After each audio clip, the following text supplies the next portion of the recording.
Jangan lupa like, komen, dan subscribe channel YouTube TVRI Bengkulu, serta nyalakan lonceng notifikasinya.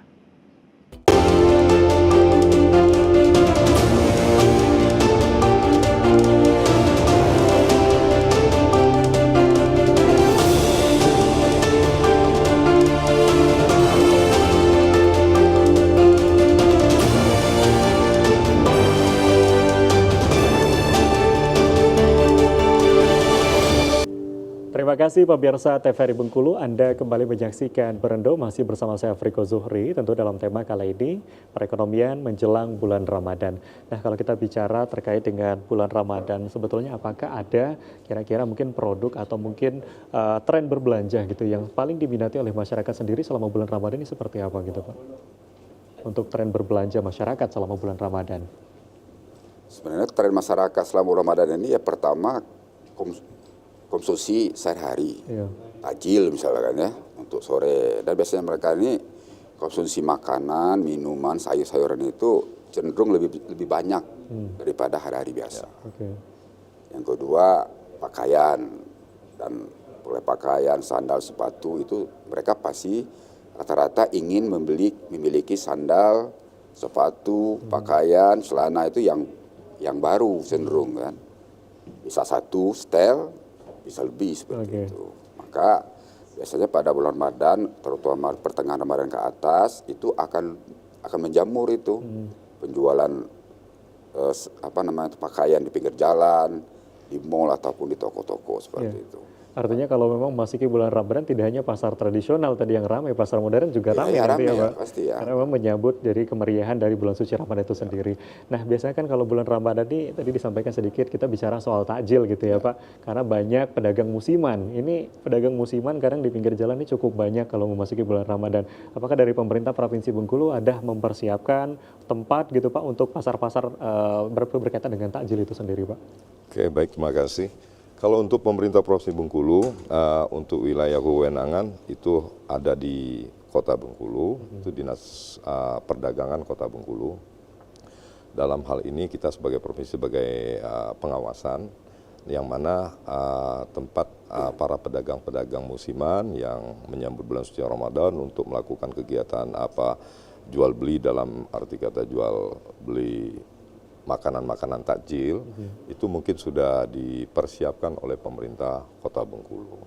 Yang mana seperti yang biasa-biasanya di Kelurahan Padang Jati, di jalan di depan Bank BRI, itu sudah disediakan oleh pemerintah yang bekerja sama dengan Karang Taruna atau kekelurahan atau LPM yang ada, dan baik itu juga yang di tempat-tempat yang lain.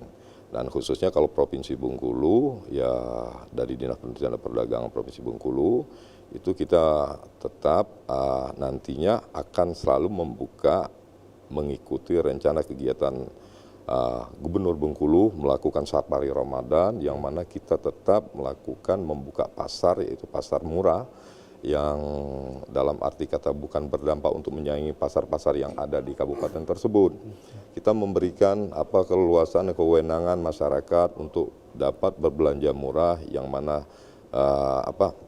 sudah disediakan disubsidi oleh pemerintah.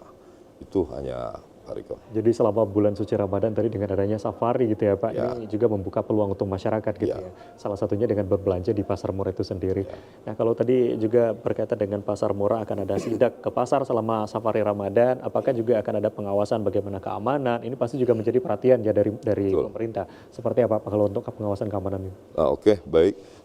Kalau untuk pengawasan dari pemerintah, nanti kita akan melakukan sidak, yang mana sidak tersebut ya terkhusus di Pasar Minggu, untuk di dalam kota, terus dengan Pasar Panorama, yang mana untuk menstabilisasi harga dalam hal ini yang tidak begitu bergejolak dan melonjak dari harga yang sudah ketetapan dari Badan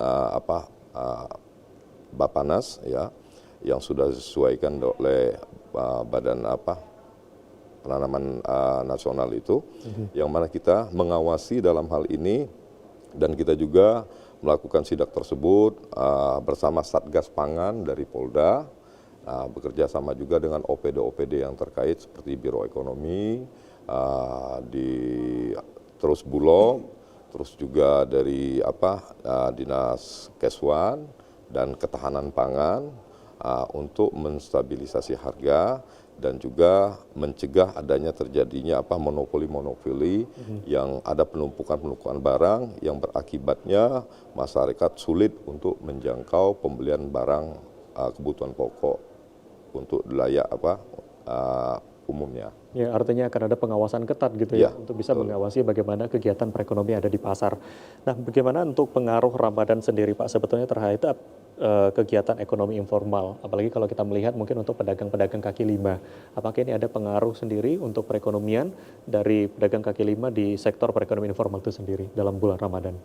Karena bulan Ramadan ini hampir semua aktivitas ekonomi, khususnya ekonomi kebutuhan sehari-hari itu meningkat, dan itu biasanya langsung cenderung diwujudkan dalam bentuk menjamurnya sektor informal tersebut, khususnya bidang makanan, minuman, dan pakaian tadi. Ya, ya. Nah, kalau kita melihat untuk perbedaan antara perekonomian di daerah kota-kota yang besar ataupun daerah-daerah yang kecil, apakah ada perbedaan atau mungkin tetap sama karena mengikuti dari tren sekarang ataupun menjelang Ramadan sendiri, Pak? Ya tentu kalau di kota besar kan segmen pasarnya itu berbeda dengan kota kecil. Pada dasarnya antara pasar modern dan pasar tradisional itu sama-sama tetap bisa hidup. Ya, ya. Mungkin kalau di daerah-daerah mungkin pasar-pasar tradisional yang lebih dominan dalam bergerak untuk mengikuti masyarakat. Kalau kota-kota besar mungkin pasar modernnya yang lebih dominan, karena kedua-keduanya itu menyediakan fasilitas yang berbeda. Tentu karena segmennya berbeda, walaupun di pasar modern harganya mungkin relatif lebih mahal, tapi di sana yang dibayar oleh mereka yang pendapatan tinggi adalah kenyamanan, kenyamanan dan ketepatan. Kalau masyarakat kecil, ya tidak butuh kenyamanan yang bagus betul. Penting bahannya banyak, kualitasnya bagus, harganya murah. Nah itu beda. Ya, ya. Di kebutuhan orang, masyarakat antara pendapatan tinggi dan rendah itu berbeda dia, kebutuhan dia itu. Ya. Nah, tadi menarik juga kalau kita bicara soal Ramadan, kan pastinya banyak juga mungkin masyarakat kita di luar Provinsi Bengkulu gitu ya, akan mudik gitu kan, ini pasti akan ada pertumbuhan ekonomi kembali meningkat. Tadi bicara terkait dengan bagaimana pariwisata dan bagaimana pemerintah bisa menyiapkan hal ini gitu ya Pak. Nah ini seperti apa dari pengamat ekonomi sendiri melihat dengan adanya salah satu bentuk bulan Ramadan yang memang kita hadapi setiap tahun, tren seperti ini, banyak warga yang mudik ke Provinsi Bengkulu, ini seperti apa peningkatan ekonominya nanti Pak? Seperti saya katakan sejak dari awal bahwa bulan Ramadan dan bulan rayanya itu adalah momentum untuk meningkatkan pertumbuhan perekonomian. Ya, benar. Tapi di satu sisi pemerintah juga harus menjaga jangan sampai dengan peningkatan permintaan untuk makan, minum, dan transportasi tadi meningkat, membuat laju inflasi itu sangat tinggi.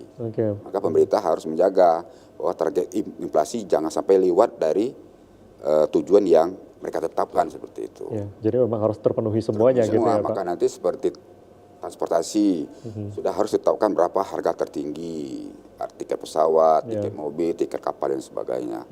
Karena itu sudah harus diantisipasi jauh hari. Dan saya yakin dengan pengalaman kita sudah bertahun-tahun, saya yakin pemerintah akan mengantisipasi hal tersebut. Oke, baik. Kita akan break kembali, nanti kita lanjutkan untuk segmen selanjutnya. Pemirsa, jangan kemana-mana, kita akan break terlebih dahulu, tetaplah di Berendo. Kami segera kembali.